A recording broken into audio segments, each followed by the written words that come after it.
আসসালামু আলাইকুম রহমতুল্লাহ বারকাতু। তো আজকে আমরা শিখবো এবং দেখব কিভাবে নকশা লিখতে হয়। এক দাঁত, গোল মাথা, তিন দাঁত, ছোট মাথা, ত হচ্ছে এক দাঁত। তো এক দাঁত দিয়ে আমরা সোজা টেনে নিব। টেনে নেওয়ার পর আমরা এখানে এক দাঁত গোল মাথা উঠালাম। তো গোল মাথা উঠানোর সময় খেয়াল করতে হবে এই জায়গাটা যেন ফাঁক থাকে। তো এক দাঁত গোল মাথা উঠানো শেষ। এরপর আমরা টান দিয়ে আবার টান দিব, সোজা টান দিব, সোজা টান দিব। এক দাঁত গোল মাথা, তিন দাঁত উঠাবো আমরা এখান থেকে। তিন দাঁত উঠাইলাম। তিন দাঁত উঠানোর পরে আমরা আবার সোজা টানবো।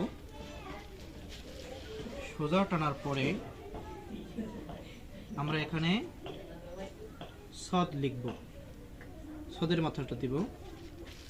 সদ মাথা দেওয়ার পরে আমরা সোজা টেনে নিয়ে আসবো।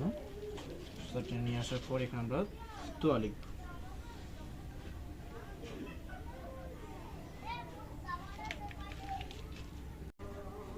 এই হচ্ছে নকশা লেখার পদ্ধতি। ঠিক আছে, আমি দেখি দৃষ্টি খারাপ হয় না।